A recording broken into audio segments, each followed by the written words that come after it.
kekuatan yang Tuhan anugerahkan dalam seluruh kehidupan kami. Terima kasih Bapa buat sepanjang minggu di mana Tuhan sudah menuntun, memelihara seluruh hidup kami, dan hari ini kami akan dengarkan firman Tuhan.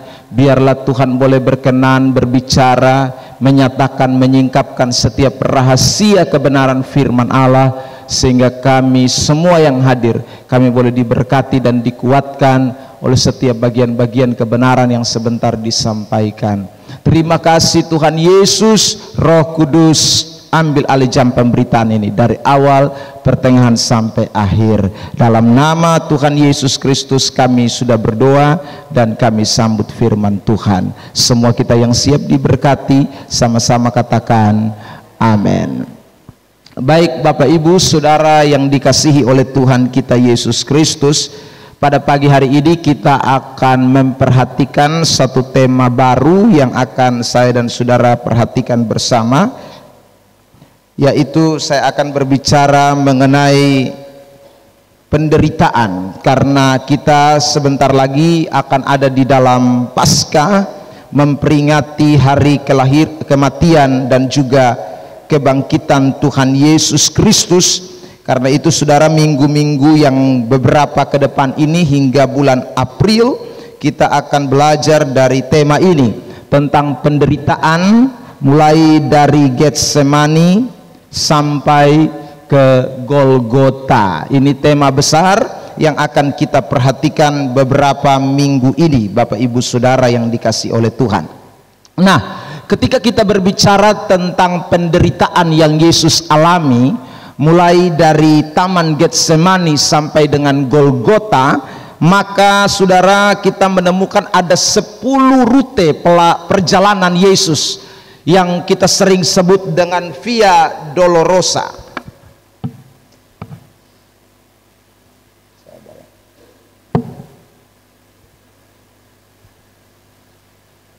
Ini adalah rute pelayanan, rute perjalanan yang penuh dengan penderitaan. Ada 10 rute. Mari saudara kita perhatikan satu persatu. Yang pertama, penderitaan itu sudah dimulai sejak di Taman Getsemani. Jadi sejak di Taman Getsemani, penderitaan Kristus itu sudah dimulai. Setelah dari Taman Getsemani, Yesus kemudian pindah dari area itu karena dia harus mengalami yang namanya penangkapan. Dan itu juga dia betul-betul mengalami penderitaan pada peristiwa penangkapan tersebut. Lalu kemudian yang ketiga, kita masuk kepada peristiwa di mana Yesus dibelenggu dan kemudian diserahkan kepada Pilatus. Itu juga ada nilai-nilai penderitaan yang kita temukan di dalam cerita tersebut. Kemudian yang keempat, Yesus kemudian diserahkan dan dicambuk, ya.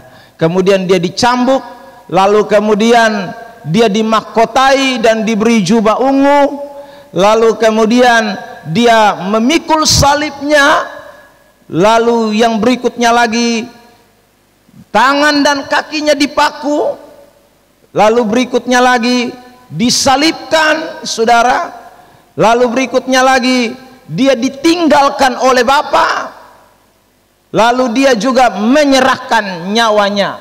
Ini adalah 10 penderitaan yang dialami oleh Yesus dalam perjalanannya dari Getsemani menuju ke Golgota. Saudara yang diberkati Tuhan, karena itu kurang lebih 10 minggu ke depan kita akan belajar mengenai hal-hal ini. 10 minggu ke depan kita akan belajar mengenai hal-hal ini. Sabar saudara, yang dia berbunyi kiri kanan. Ya. Nah, hari ini saudara, saya tidak akan membahas terlebih dahulu soal penderitaan di Taman Getsemani ini, saudaraku. Tapi saya mau berbicara dulu mengapa alasan penting yang kita harus mengerti dalam mempelajari tentang penderitaan Yesus Kristus. Karena itu saudara, sampai hari ini kalender gereja tidak pernah berubah. Ada yang namanya minggu-minggu sengsara. Ini memperingati tentang kesengsaraan Yesus, memperingati tentang penderitaan Yesus. Dan penderitaan Yesus yang kita peringati itu memberikan pelajaran-pelajaran rohani buat pengiringan kita, buat kekristenan kita. Karena saya ulangi lagi bahwa 10 penderitaan Yesus itu adalah sebuah cerminan bagi saudara dan saya sebagai orang-orang percaya yang juga menjadi pengikutnya. Yesus pernah berkata bahwa seorang murid tidak akan lebih daripada gurunya. Jadi kalau kalimat itu kita tafsirkan ke dalam penderitaan, maka kalau guru kita yang namanya Yesus Kristus itu menderita, maka pasti murid-muridnya juga menderita. Karena kita tidak bisa lebih daripada guru kita. Masa guru kita menderita kita enak? Itu kan tidak mungkin, saudara yang diberkati Tuhan. Nah, karena itu pada pagi hari ini kita akan belajar mengapa Tuhan Yesus menderita, dan penderitaan itu harus kita pelajari, kita betul-betul memaknainya. Saya mau bahas pada pagi hari ini. Klik yang pertama. Saudara yang diberkati oleh Tuhan, inilah pentingnya belajar tentang penderitaan Yesus Kristus.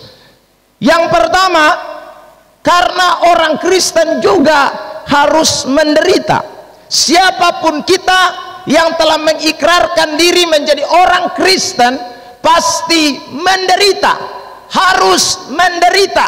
Penderitaan tidak bisa dipisahkan dari hidup kekristenan. Kalau sudah jadi Kristen, paketnya adalah menderita, paketnya adalah juga menderita. Jadi kalau jadi orang Kristen, kita tidak boleh salah pikir bahwa kita hanya diberkati, kita hanya akan alami hal-hal yang baik. Tidak, tapi memang jadi Kristen harus menderita. Ini yang kita dapati di dalam Alkitab. Sebab saya ulang lagi, Kristus sudah terlebih dahulu menderita. Sang tokoh agung yang kita ikuti, sang tokoh agung yang kita anggap sebagai panutan, sang tokoh agung yang kita jadikan Tuhan, Allah, Raja di atas segala raja, guru kita, pengajar kita, dia menderita. Nah, kalau dia menderita, maka otomatis saudara dan saya ikut menderita. Lihat ayat-ayat firman yang saya mau tampilkan berikut ini. Filipi pasal 1 ayat 29. Perhatikan kalimat ini. Sebab kepada kamu dikaruniakan, dikatakan, bukan saja untuk percaya kepada Kristus. Jadi kita bukan hanya dikaruniakan untuk percaya, tapi kita juga dikaruniakan untuk menderita. Jadi kalau kita baca mulai dari kalimat yang saya garis bawahi, maka Alkitab memberitahu kepada kita begini, dikaruniakan juga untuk menderita untuk Dia. Jadi ketika kita menjadi orang percaya, ada satu karunia yang Tuhan berikan kepada kita. Karunia itu adalah menderita.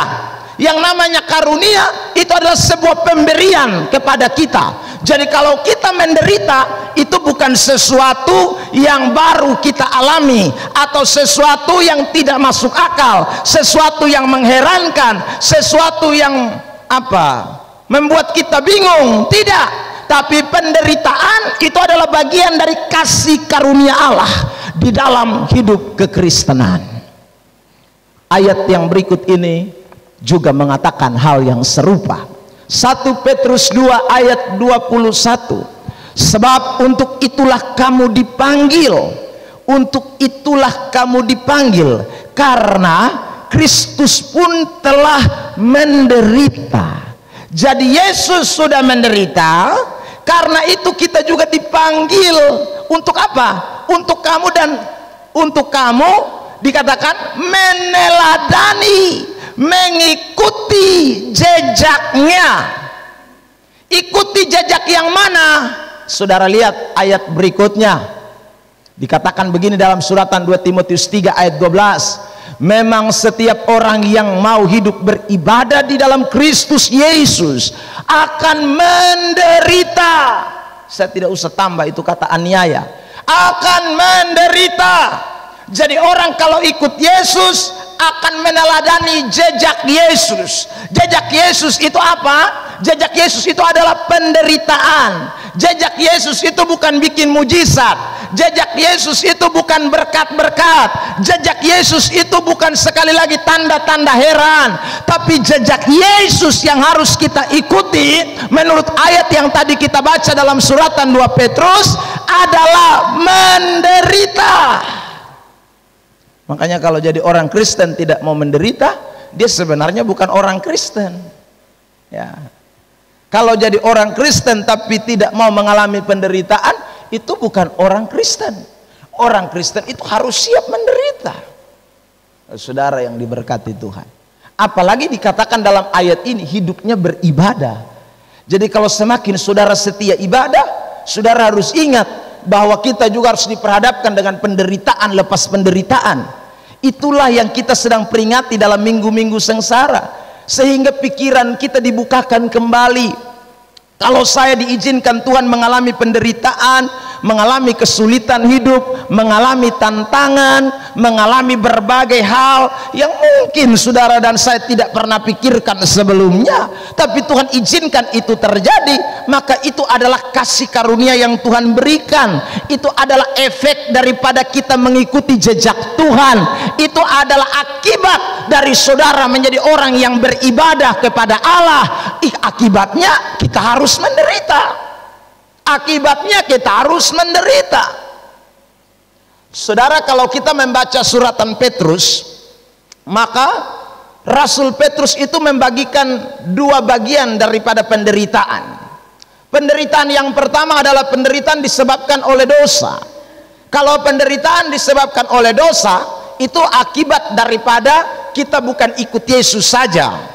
Ya saudara, orang yang di luar sana pun bisa mengalami penderitaan yang seperti itu. Jadi kalau ada orang di luar sana menderita, itu bisa saja akibat dari dosa. Kita juga begitu. Kalau kita mengalami penderitaan, bisa saja akibat dari dosa, dari perbuatan kita. Tetapi ada penderitaan jenis yang kedua. Jenis yang kedua itu adalah bukan disebabkan oleh karena dosa. Ya. Jadi seperti sekarang Tuhan izinkan kita alami COVID-19, ini bukan karena dosa. Ya. Ini bukan karena dosa. Mengapa saya katakan bukan karena dosa?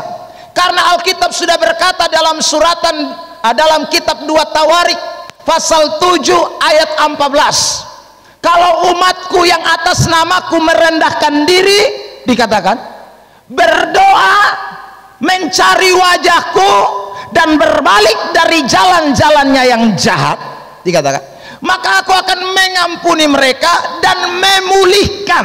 Itu kata Alkitab.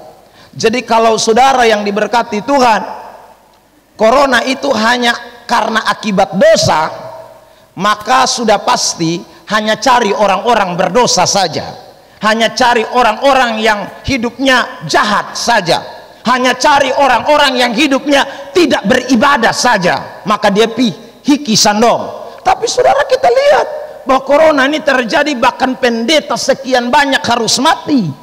Saudara yang diberkati Tuhan, berapa banyak majelis yang mati juga, berapa banyak orang Kristen setia yang juga mati. Itu menunjukkan bahwa memang ini adalah sesuatu yang Tuhan izinkan terjadi, bukan sebab karena dosa. Dan orang Kristen harus melihat dari kacamata ini, bahwa penderitaan oleh sebab COVID-19 ini Tuhan izinkan terjadi sebagai bagian dari hidup kekristenan kita, bahwa saya harus siap menghadapi penderitaan ini. Amin. Ya, jadi kalau ada orang kena COVID, kita tidak boleh langsung menghakimi. Kita bilang, itu gara-gara dia, memang dosa ada penuh di dia, makanya dia kena COVID. Tidak, saudara yang diberkati Tuhan. Kemarin menuju ke Soe hari Jumat untuk ikuti rapat, saudaraku, saya juga dukdak karena malamnya dong su bilang semua yang datang harus tes memang, ya, sampai di hotel tidak boleh masuk, harus tes baru masuk, saudara, positif atau negatif. Jadi sepanjang jalan itu saya hanya terbayang-bayang positif atau negatif, positif atau negatif. Persoalan belum pernah tes juga. Ya, saudara yang diberkati Tuhan. Ya. Tapi sekali lagi, kalau Tuhan izinkan positif, ya itu artinya Tuhan berkenan untuk saya masuk di dalam penderitaan itu. Tapi kalau tidak, berarti memang Tuhan tidak izinkan. Saudara yang diberkati, dan bersyukur saya sudah tes dan saya negatif. Saudara yang diberkati Tuhan, akhirnya saya juga ikut rapat sampai selesai dan tadi malam pulang. Saudara yang diberkati Tuhan Yesus Kristus, jadi ini hidup beribadah kita dalam Yesus, kita memang harus benar-benar siap. Kita memang harus benar-benar siap. Menjadi Kristen tidak bisa lepas dari penderitaan. Mau tidak mau, itu konsekuensi. Itu konsekuensinya. Jadi kalau saudara iring Tuhan, lalu kemudian dapati kesulitan-kesulitan dalam hidup, itu hal biasa dalam hidup kekristenan. Itu hal biasa. Dan penderitaan yang kita alami karena mengiring Tuhan itu banyak jenisnya. Ya, banyak jenisnya. Sebentar saya akan kutip Matius pasal 24 untuk melihat bagaimana jenis-jenis penderitaan yang Tuhan izinkan orang-orang percaya mengalaminya. Klik. Saudaraku, lihat. Akan tetapi semuanya itu barulah permulaan penderitaan menjelang zaman baru. Jadi Yesus berkata jelas bahwa ada sejumlah penderitaan yang akan kita alami. Dan itu ayat Alkitab mengatakan itu semua baru permulaan. Kalau dikatakan permulaan berarti ada yang di tengah, ada yang di akhir. Dan kalau dikatakan permulaan bisa saja juga berarti yang permulaan ini gampang-gampang, yang permulaan ini tidak terlalu berat, tapi yang tengah dan akhir itu lebih berat. Dan menurut fakta Alkitab demikian. Saudara, sekarang kita lihat apa saja itu penderitaan yang Yesus izinkan kita alami. Dikatakan sebab banyak orang akan datang dengan memakai namaku dan berkata akulah Mesias, dan mereka akan menyesatkan banyak orang. Jadi saudara yang diberkati, ini tantangan dalam hidup kekristenan yang akan kita alami ke depan, bahwa Tuhan akan mengizinkan ada orang-orang yang pakai nama Tuhan. Dia pakai nama Tuhan Mesias, akulah Mesias, akulah Mesias, tapi ujung-ujungnya menyesatkan banyak orang. Beberapa hari yang lalu saya lihat di akun Facebook saya, saudara, ada orang yang unggah tentang Yesus yang baru muncul di Cina. Yesus yang baru muncul di Cina itu adalah wanita, seorang wanita yang mengaku diri Yesus, dan dia pengikut justru banyak. Saudara lihat. Jadi itu Alkitab sudah bilang. Nah, itu baru satu Mesias di Cina, belum Mesias-Mesias yang lain yang akan bermunculan. Dan itu akan membuat kekristenan akan semakin mengalami banyak tekanan.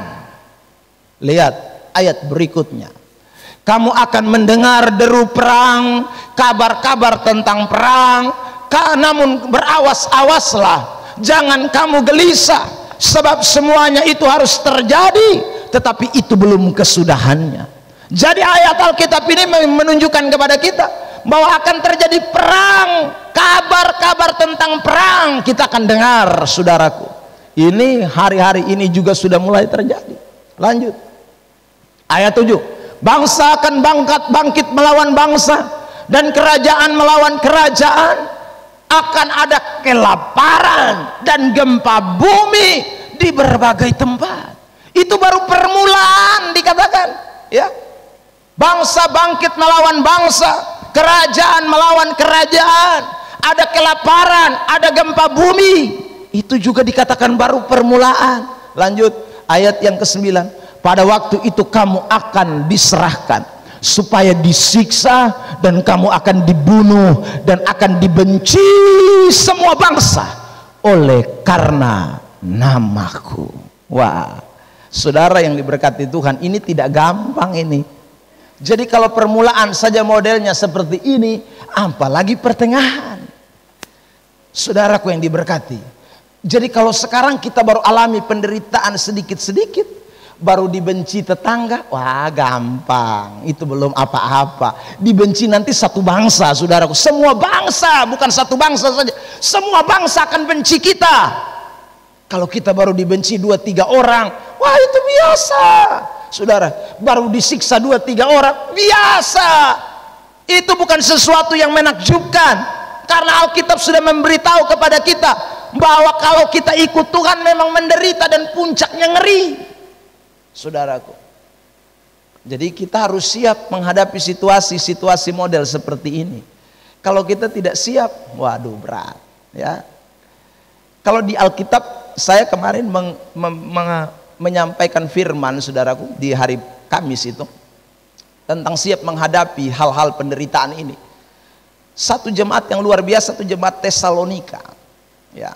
Kalau saudara lihat di dalam kitab 2 Tesalonika, jemaat itu luar biasa sekali. Paulus sampai bersyukur. Paulus bilang ini orang luar biasa, mereka tabah iman. Justru dalam penderitaan, dalam penindasan, mereka tidak goyah sedikit pun. Itu jemaat Tesalonika. Dan kabar tentang pendirian iman mereka yang teguh itu terdengar untuk semua orang, menjadi kesaksian bagi semua orang. Karena jemaat itu benar-benar, saudaraku, menunjukkan bahwa mereka siap menghadapi penderitaan. Saya rasa kita pun harus meneladani, mencontohi gereja-gereja mula-mula. Saya pernah singgung soal Stefanus, saudara lihat. Waktu dia khotbah, dia tidak dapat pujian sama sekali ya. Yang ada lemparan batu, bukan tepuk tangan dari orang yang mendengar, tapi lemparan batu sampai dia akhirnya mati, saudara yang diberkati Tuhan. Karena itu hari ini sekali lagi mari kita belajar dari firman Tuhan bahwa memang ikut Tuhan itu harus siap menderita. Amin. Amin. Ya, karena itu saudara mulai sekarang latihan sudah. Mulai latihan sudah. Jangan gampang menilai segala sesuatu itu dari kacamata jasmani. Nilai saya dari kacamata positif. Saudara, bahwa Tuhan memang izinkan kita mengalami itu supaya kita benar-benar bisa menjadi orang Kristen sejati yang mengikuti teladan Yesus. Yang kedua, apa makna dari penderitaan? Klik. Yang kedua, orang Kristen harus menderita supaya dibentuk karakternya. Sudah dengar ya? Orang Kristen harus dibentuk karakternya. Pembentukan karakter tidak bisa didapat ketika Anda dan saya ada di sekolah teologi sekalipun.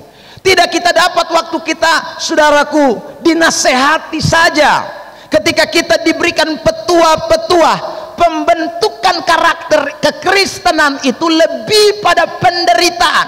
Waktu orang semakin menderita, karakternya akan semakin lebih baik. Saya ulang, semakin orang itu remukan, semakin orang itu betul-betul dihadapkan dengan berbagai penderitaan. Saudara kan lihat, karakternya akan semakin terbentuk menjadi lebih baik. Itu kekristenan. Lihat ya ayat-ayat Alkitab ini. Klik. 1 Petrus 5 ayat 10. Dan Allah sumber segala kasih karunia yang telah memanggil kamu dalam Kristus kepada kemuliaannya yang kekal akan melengkapi 1, meneguhkan 2, menguatkan 3, mengokohkan 4, sesudah. Perhatikan, after, bukan before. Kalau before itu sebelum, tapi ini katakan sesudah kamu menderita seketika lamanya. Jadi saudara yang diberkati Tuhan, dengan kata lain begini, untuk bisa dilengkapi mesti masuk penderitaan dulu. Kalau sonde ada dalam penderitaan tidak bisa dilengkapi. Untuk bisa teguh harus ada dalam penderitaan dulu. Untuk lihat ada kekuatan yang kokoh harus ada dalam penderitaan dulu. Tanpa penderitaan tidak ada perlengkapan. Amin. Amin. Seorang anak STI Kupang datang ke pastori, saudara, kurang lebih 2 bulan yang lalu, 2 atau 3 bulan, saya sudah lupa. Dia bilang, "Bapak, saya mau praktek di sini." Saya bilang, "Ini gereja terbuka untuk siapa saja." "Makasih Bapak, tapi saya mau kasih tahu lu dulu." Dia bilang, "Siap Bapak." "Lu dengar Beta omong lu dengar. Yang pertama, lu siap tidak kalau saya minta lu untuk cuci mobil? Siap Bapak, cuci mobil saya. Saya tanya lagi dia, lu siap tidak kalau saya suruh lu untuk cuci baju? Siap Bapak. Lu siap tidak kalau saya suruh lu untuk pel gereja? Siap Bapak. Saudaraku, saya tanya, cuci piring siap, masak nasi siap, semua saudaraku dalam kerja setiap hari saya tanya semua, dan dia bilang siap. Saudaraku, lalu yang kedua saya bilang, itu soal pekerjaan. Sekarang saya tanya lagi yang kedua, saudara, apa? Kau siap saya marahi? Siap. Kau siap saya pukul? Dia lama jawab. Ini saudara, kau siap? Siap Bapak. Ini siap mulai agak turun depung nada. Ya saudaraku, saya tanya lagi dia, siap kalau kamu dibenci? Siap Bapak. Saudaraku, siap.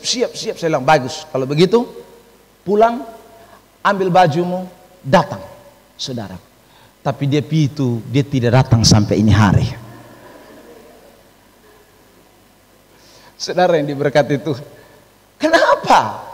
Karena ada banyak orang berpikir bahwa pembentukan karakter itu bisa terjadi tanpa penderitaan. Impossible.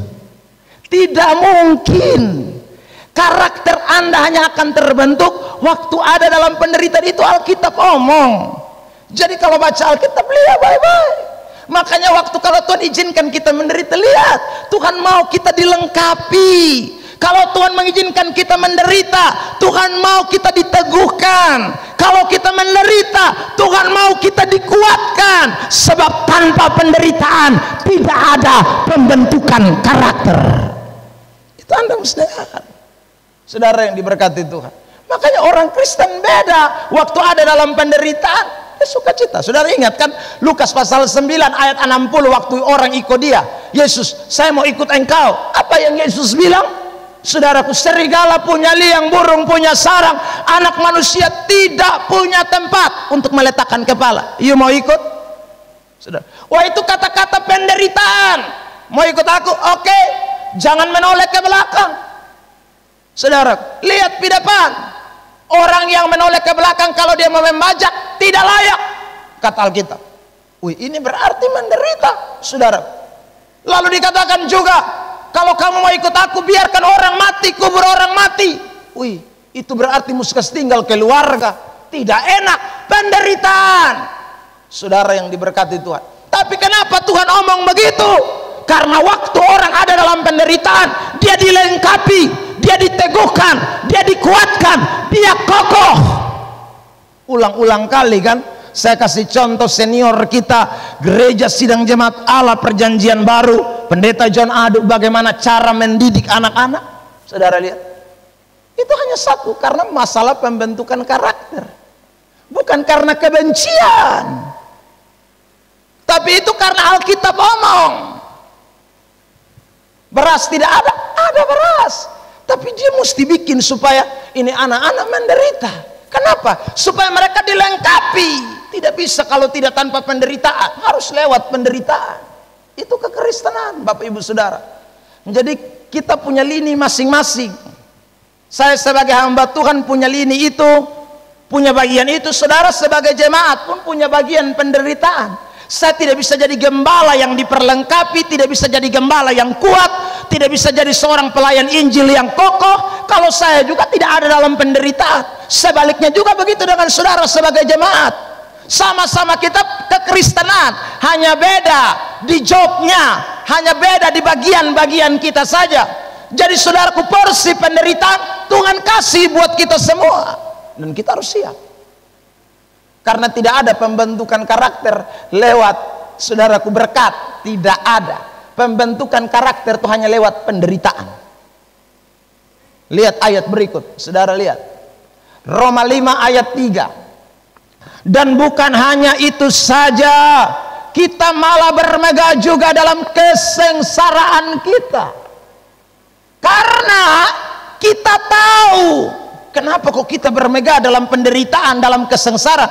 Karena kita tahu bahwa kesengsaraan, penderitaan itu menimbulkan ketekunan. Jadi bukan ketekunan dulu baru sengsara, itu salah.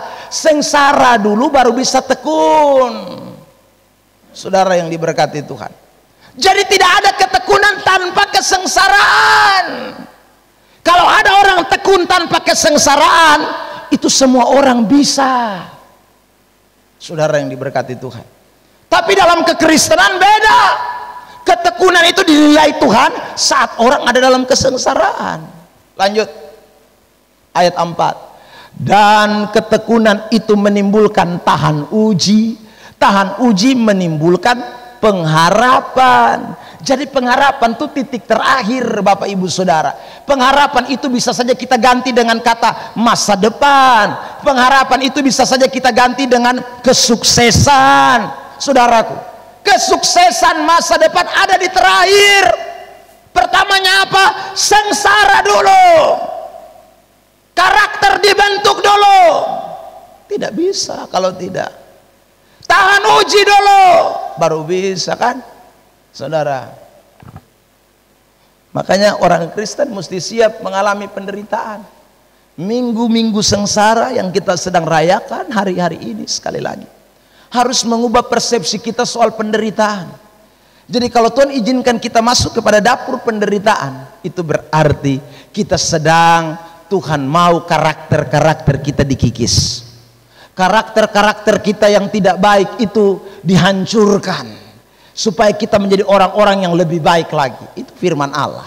Lanjut ayat 5. Dan pengharapan tidak mengecewakan, karena kasih Allah telah dicurahkan di dalam hati kita oleh Roh Kudus yang telah dikaruniakan kepada kita.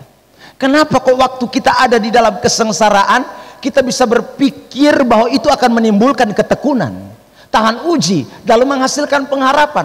Kita harus ingat ada kasih Allah yang telah dicurahkan dalam hidup kita. Kasih Allah itu dikatakan tidak dapat memisahkan kita dari penganiayaan, penindasan, penderitaan, ketelanjangan, kelaparan. Itu kasih Allah itu besar. Jadi kalau orang tidak tahan di dalam kesengsaraan, penderitaan, perlu dipertanyakan, dia sudah rasa kasih Allah atau belum? Karena kasih Allah itu membuat orang tidak bisa gentar. Itu kasih Allah. Saudara yang diberkati Tuhan. Karena itu pagi hari ini sekali lagi, kita ini kan manusia tidak sempurna. Saya selalu katakan, baik saya yang pendeta maupun saudara jemaat, kita semua ini ada di dalam proses menuju kepada kesempurnaan. Kalau kita tidak sempurna, itu berarti ada karakter-karakter kita yang memang harus dikikis. Ada karakter-karakter kita yang memang tidak bisa kita bawa, mesti ditanggalkan. Caranya bagaimana supaya itu karakter bisa ditanggalkan? Mesti masuk dalam dapur kesengsaraan, mesti masuk dalam dapur, saudaraku, penderitaan. Nasihat saja tidak bisa, tidak bisa. Harus masuk di itu dapur dulu. Bakar dia, saudaraku, sucikan dan murnikan dia. Itu yang Alkitab bilang. Klik Yesaya 48 ayat 10. Sesungguhnya aku telah memurnikan engkau, namun bukan seperti perak, tetapi aku telah menguji engkau dalam dapur kesengsaraan. Itu lihat, saudara. Jadi bagaimana Tuhan uji kita? Dalam dapur kesengsaraan. Tanpa itu tidak bisa, saudara yang diberkati Tuhan. Jadi ingat baik-baik, kalau Tuhan izinkan kita ada dalam penderitaan, wah terima kasih Tuhan, berarti kedagingan saya ini harus ditanggalkan. Kadang-kadang ada saya masih suka sombong-sombong, wah lewat itu dapur kesengsaraan dibakar. Kadang-kadang saya masih anggap bahwa saya orang yang punya harga diri dan segala macam, sehingga saya tidak suka direndahkan. Oh, lewat dapur kesengsaraan Tuhan bakar. Kadang-kadang saya ini suka tidak mau mengalah, maunya menang terus. Lewat dapur kesengsaraan karakter saya dihanguskan. Saudara yang diberkati, mungkin sudah ada banyak orang yang menasehati saya, tapi tidak bisa, tidak mampan semua. Saudara, oh Tuhan izinkan saya masuk dalam dapur kesengsaraan. Saudara yang diberkati Tuhan. Jadi lihatlah segala sesuatu itu dari kacamata Alkitab. Jangan lihat dari kacamata kedagingan kita. Kalau kita lihat dari kacamata kedagingan kita, kita akan nilai dapur kesengsaraan itu sebagai sesuatu yang tidak menyenangkan. Padahal Tuhan sedang lengkapi kita di situ loh. Tuhan sedang pakai kita untuk dikuatkan, diteguhkan di situ. Tuhan sedang persiapkan kita tuh untuk melihat pengharapan masa depan. Tapi karena kita tidak lihat dari kacamata firman, kita hanya lihat dari kacamata emosi kita, kita lihat dari kacamata keegoisan kita, akhirnya kita kehilangan justru. Akhirnya seharusnya kita naik kelas 2, kita tetap kelas 1. Saudaraku yang diberkati, seharusnya kita sudah pindah sekolah, saudaraku, kita hanya tetap di situ terus. Karena memang kita tidak tahan dalam kesengsaraan. Saudara lihat kan, untuk bangsa Israel, lihat Kanaan tuh Tuhan proses dong, tuh tidak enak ya. Tuhan proses 40 tahun Yusuf untuk lihat menjadi seorang di samping Firaun, proses belasan tahun. Paulus untuk jadi rasul hebat, proses 13 tahun. Saudara, siapa yang tidak alami proses? Nah, kalau mereka Israel diproses, kalau saudaraku Yusuf diproses, Daniel diproses, Sadrak, Mesak, Abednego diproses, apalagi tadi saya sebut, Paulus diproses, Petrus diproses, gereja mula-mula diproses. Lah kita ini dari mana munculnya? Saudaraku, kita kan juga dari mereka yang kita belajar ini. Maka kita harus juga siap dong. Kita juga harus mau dong ada di dalam dapur peleburan itu. Kita juga harus mau ada dalam dapur kesengsaraan itu. Saya siap, Tuhan, proseslah saya, relakan. Saudara yang diberkati Tuhan. Sebab kalau tidak kita bikin jauh kita pun masa depan. Kita bikin jauh. Dan tidak ada orang sukses secara sekuler pun di dunia ini tanpa melewati proses penderitaan. Saudara, rata-rata orang-orang yang sukses, kalau mereka cerita, mereka melewati penderitaan lepas penderitaan. Karena itu hari ini kita belajar dari firman Tuhan. Kalau saudara sedang ada di dalam dapur kesengsaraan, bertahanlah. Kalau saudara ada dalam kesengsaraan, lihatlah dari kacamata iman. Tuhan, aku tahu rancanganmu bukan rancangan kecelakaan, tapi rancangan yang memberikan masa depan penuh pengharapan. Amin. Sabar ya saudara. Lanjut yang ketiga. Apa maksud Tuhan ketika kita mengalami penderitaan? Ini penting untuk kita pelajari. Yang ketiga, karena orang Kristen harus jadi berkat. Orang Kristen harus bersaksi. Bagaimana kita bersaksi kalau kita tidak punya pengalaman, saudaraku? Bagaimana kita bisa bersaksi menjadi berkat buat orang lain kalau kita tidak punya pengalaman dalam hal itu? Tidak bisa. Saudara yang diberkati Tuhan, saya bisa bersaksi bagaimana Tuhan memberkati saya kalau saya juga pernah mengalami yang namanya kekurangan. Darah Yesus. Kalau saya pernah mengalami yang namanya kekurangan,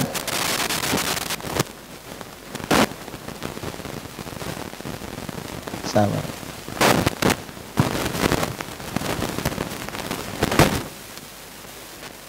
Sebab tanpa mengalaminya saya tidak mungkin bisa jadi berkat. Tanpa mengalaminya saya tidak mungkin bisa bersaksi. Kalaupun saya bersaksi, orang akan tanya kepada saya, lu pernah alami yang beta alami? Lu mau jawab apa?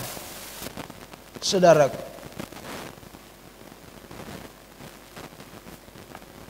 tapi kalau saya pernah mengalaminya, maka saya bisa bicara, saudaraku, karena saya sudah melewatinya. Saudara yang diberkati Tuhan, kalau saya tidak pernah mengalaminya, saya tidak bisa jadi saksi, tidak bisa jadi berkat.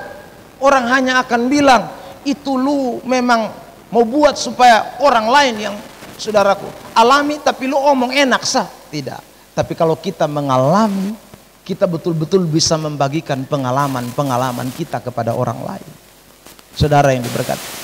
Karena itu penderitaan yang kita alami itu sebuah sekolah yang Tuhan beri untuk kita jadi saksi alat Tuhan. Saya tunjukkan beberapa ayat firman Tuhan. Klik, saudaraku. Ya, kitab 2 Korintus pasal pertama ayat yang keempat. Yang menghibur kami dalam segala penderitaan kami. Mungkin ayat sebelumnya ada. Kembali. Ayat 3 dulu.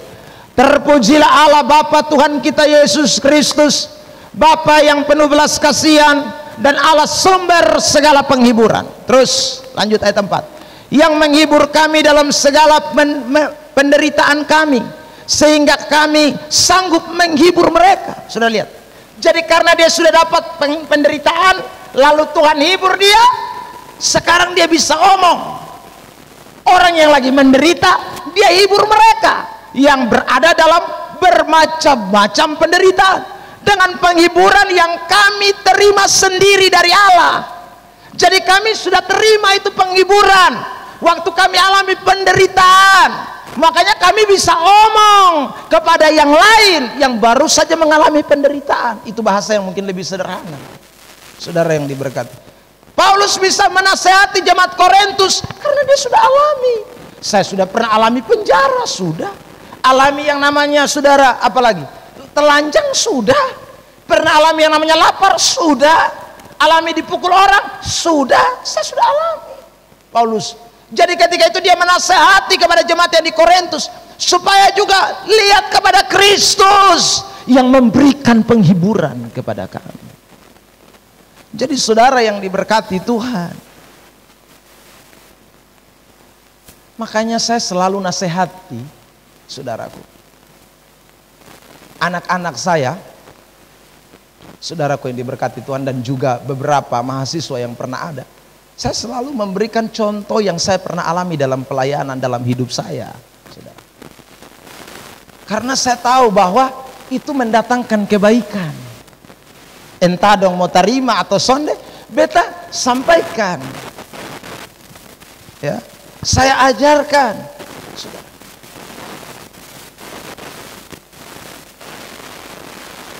saya suruh anak-anak saya sekarang kerja, saudaraku yang diberkati Tuhan, saya kasih tahu bahwa dulu tuh bapak juga kerja,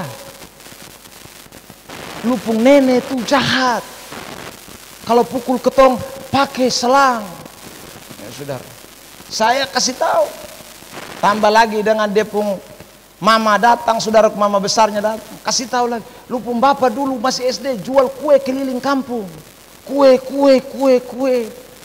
Ya saudara, saya disuruh jual kue, padahal bapak saya pegawai negeri, mama saya pegawai negeri, tapi saya jual kue keliling kampung, jual koran pernah, saudaraku. Itu saksi mata kakak saya ada, bukan cerita omong-omong kosong. Ya. Tidak dimanja. Dan saya baru tahu bahwa saudaraku, kalau itu saya alami dulu, saya bisa ceritakan sekarang. Oh ternyata itu memberikan saya sesuatu yang baik dalam hidup ini. Saudara, itu menjadi sesuatu yang baik. Sekalipun dulu saya ingat waktu saya jual koran dan jual kue itu, saya juga rasa, mama ini bikin beta kayak apa? Iya tuh, anak kandung bukan anak tetangga, bukan anak yang dipiara, lain, anak kandung. Saudaraku, baru saudaraku, bukan saya jual kue di tempat lain, saya pun orang tua mengajar di situ, saya jual kue di situ juga, keliling kampung, pisang goreng, ya saudara, enak juga, koran. Itu kita alami. Saudara yang diberkati Tuhan, penderitaan itu harus kita lalui. Kalau kita tidak lalui, apa yang kita mau saksikan kepada orang? Hari ini saya bisa melayani saudaraku yang diberkati Tuhan dengan berbagai fasilitas yang cukup. Juga kan saya sudah melewati penderitaan, bukan tidak, saudara. Mulai dari tidak ada duit, saudaraku, tidak ada makan minum, hanya makan bisa bubur saja. Itu semua kita sudah lewati bertahun-tahun. Bukan tiba-tiba jadi pendeta langsung semua ada. Kan saudara juga saksi mata di tempat ini 11 tahun yang lalu bagaimana saya ada dan kemudian jalan kaki saudara punya rumah. Saudara, ya, jangankan motor, sepeda pun aku tak punya kan dulu. Saudara, jadi ini penderitaan yang kita alami itu bukan sekedar Tuhan berikan saja. Tuhan mau kita mengalami supaya kelak kita bisa bersaksi kepada orang. Saudara, sehingga hari ini saya bersaksi hampir tiap hari. Mau di Facebook, mau di YouTube, mau di persekutuan doa. Saudara, saya bicara tentang apa yang pernah saya alami dalam hidup ini. Dan itu kenyataan, bukan omong kosong, bukan cerita gombal-gombal. Saudara, mulai dari tidak pernah pegang uang 100% sampai bisa 100.000 rupiah, saudara, sampai bisa pegang uang ratusan juta, itu juga karena Tuhan. Jadi itu pengalaman-pengalaman iman yang Tuhan izinkan terjadi dalam hidup ini. Saudara yang diberkati Tuhan, karena itu hari ini sekali lagi, kalau Tuhan izinkan kita ada dalam penderitaan, ingatlah baik-baik, tidak ada penderitaan kebetulan. Tuhan mau kelak Anda bisa jadi berkat buat banyak orang. Tidak ada cara lain jadi berkat kalau Anda tidak mengalaminya dalam hidup ini. Tidak bisa, saudara, harus alami dulu. Kalau alami, Tuhan akan izinkan Anda bersaksi. Tuhan akan izinkan saudara untuk menyatakan tentang kuasa Allah itu di mana-mana karena Anda sudah pernah mengalaminya. Klik ayat 5. Sebab sama seperti kami mendapat bagian berlimpah-limpah, bukan dalam berkat, dalam kesengsaraan. Paulus bilang alami kesengsaraannya berlimpah-limpah. Demikian pula oleh Kristus kamu menerima penghiburan berlimpah-limpah. Jadi kalau kesengsaraannya banyak, penderitaannya banyak, kesulitannya banyak, maka sekali lagi penghiburannya, kekuatannya, berkatnya juga pasti banyak. Itu seimbang, balance, tidak bisa tidak. Tidak bisa kalau saudara hanya begitu-begitu saja. Saudara yang diberkati Tuhan, kemarin saya ketemu dengan rekan hamba Tuhan. Pak Besi punya anak yang Pak Besi sudah meninggal, anaknya Pak Frit Besi, yang hari-hari ini juga menjadi seorang pengusaha di Kota Kupang, perumahan. Ya saudara, dia bangun perumahan, dia cerita tentang bagaimana dulu mereka mengalami kesengsaraan. Dia bilang, Pak Pendeta, bepung Bapak itu militer juga kalah. Kami umur masih ke SD kelas 5 ya, itu gereja Liliba waktu bangun, beta dan bepung kakak Charles Besi yang sekarang jadi gembala C3 di depan Lipo, saudara, gereja yang luar biasa diberkati juga, itu lipat besi 12. Jadi saudara yang diberkati, kadang dia bilang beta pegang, Pak Pendeta lihat sampai hari bepung tangan dong ini masih kapal. Karena bab tua jaga selalu lipat besi. Anak umur kelas 5 SD. Saudara, ini bapak kejam juga. Tapi bapak ternyata punya maksud supaya kelak lu bukan hanya jadi seorang yang luar biasa, tapi lu bisa omong bahwa lu jadi luar biasa. Nih lu sulewati yang tidak luar biasa itu. Saudara, lipat besi anak umur kelas 5, beta anggap itu berat itu, saudara. Karena beta yang tua begini, saya lipat besi juga kemarin, beta juga hek juga ya. Waktu Pak Frit Besi cerita, beta bilang memang luar biasa. Bapak kami bangun itu gereja sendiri ya. Mereka melakukan itu untuk pekerjaan Tuhan.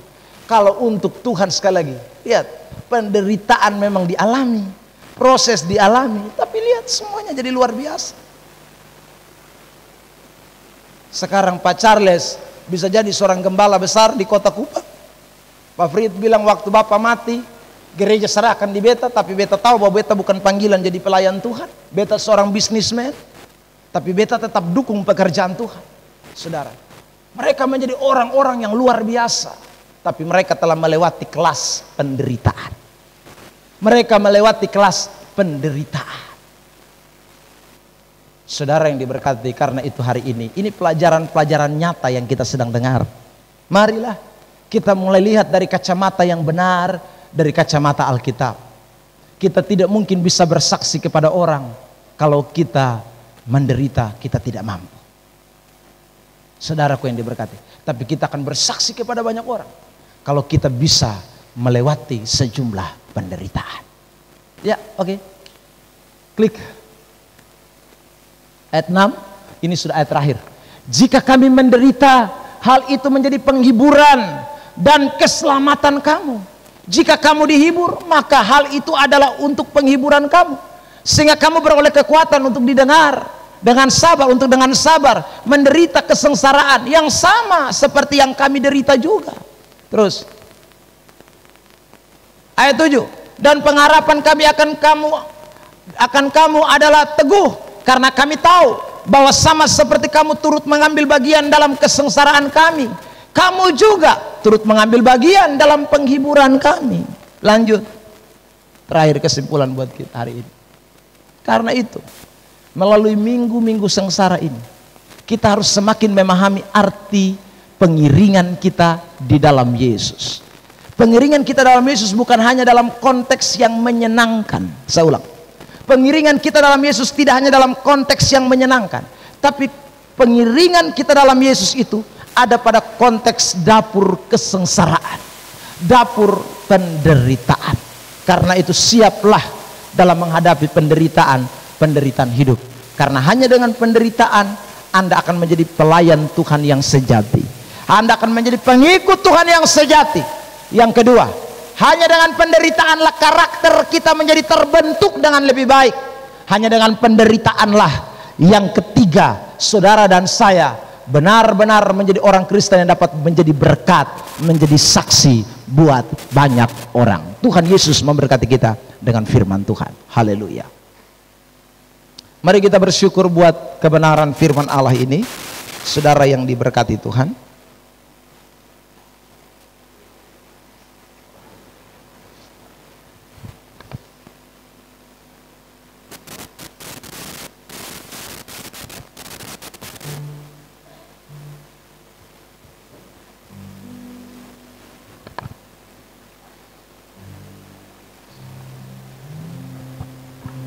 Terima kasih Yesus. Pujian awal tadi kita naikkan kembali pujian ini.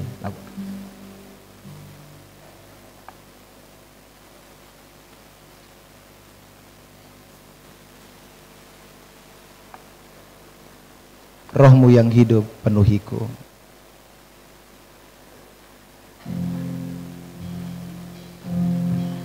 Serahkan hidup saudara sungguh kepada Tuhan. Terima kasih Yesus. Allah yang luar biasa, Allah yang dahsyat, Allah yang perkasa, tak pernah berubah. Haleluya, haleluya Yesus. Rohmu yang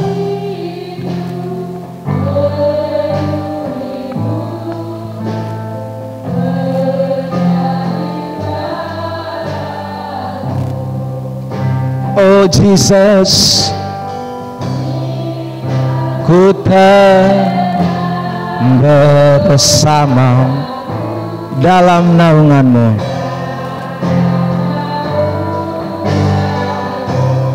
Ku buka hatiku, buka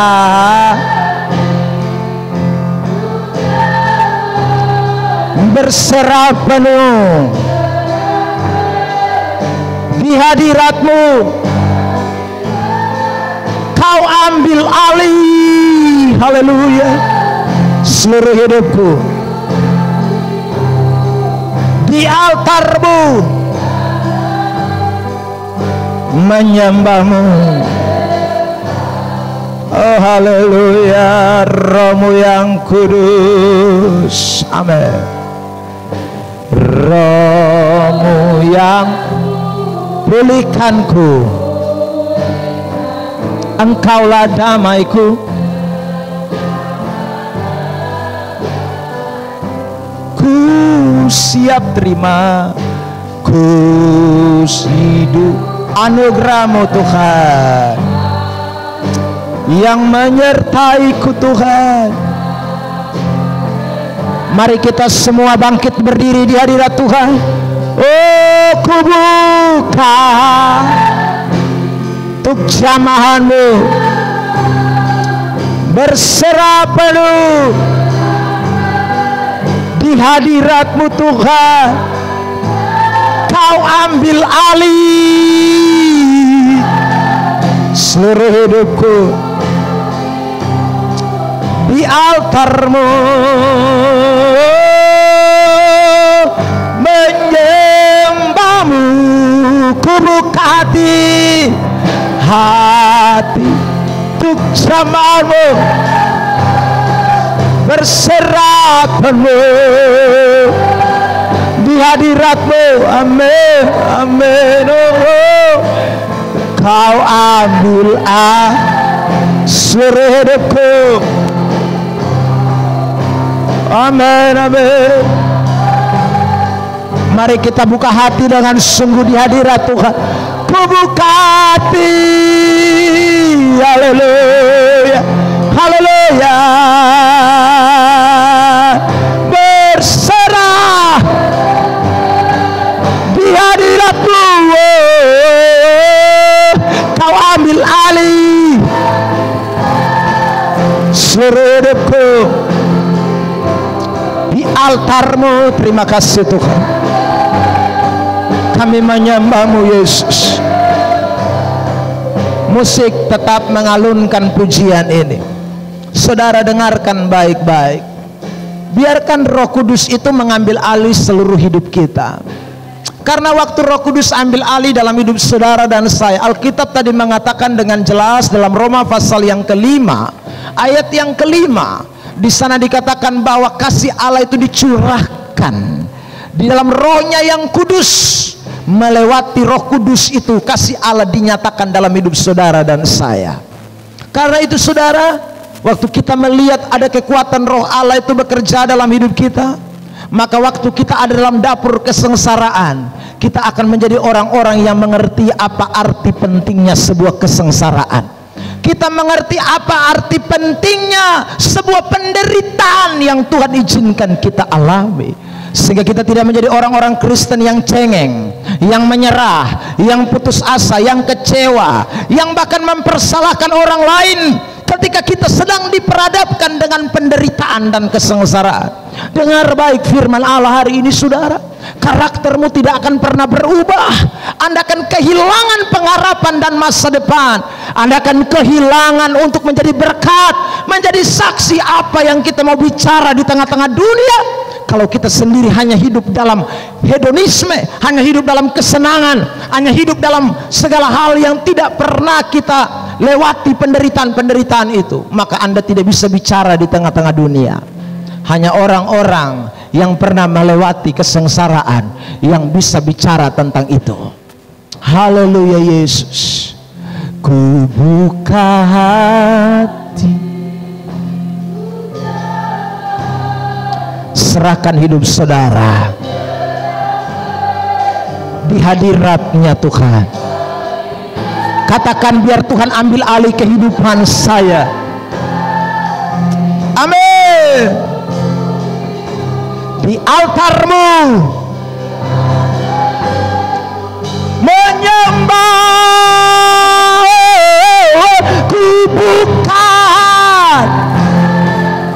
untuk jamahanmu. Praise the Lord, haleluya, glory.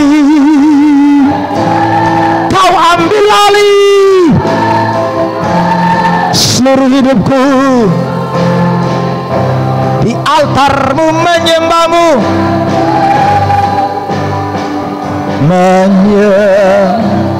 di altarmu, di altarmu menyembahmu.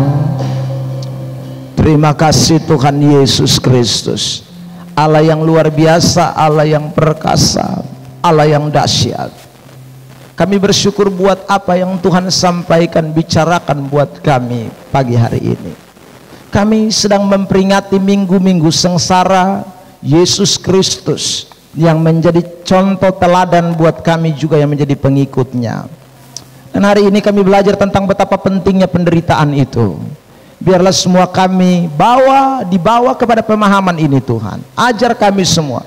Kalau Engkau dapati ada jemaat Tuhan yang sedang mengalami penderitaan, teguhkan, kuatkan, lengkapi mereka dengan setiap kekuatan dari Allah, sehingga tidak ada satupun yang kecewa, putus asa, mundur, tapi semakin melihat berkat-berkat Tuhan nyata atas kehidupan umat-umat Tuhan. Terima kasih, segala hormat hanya bagi Tuhan. Dalam nama Yesus Kristus kami sudah berdoa mengucap syukur buat firman yang kami dengar pada kesempatan ini. Semua yang sudah diberkati sama-sama dengan saya kita katakan amin. Saya kembalikan.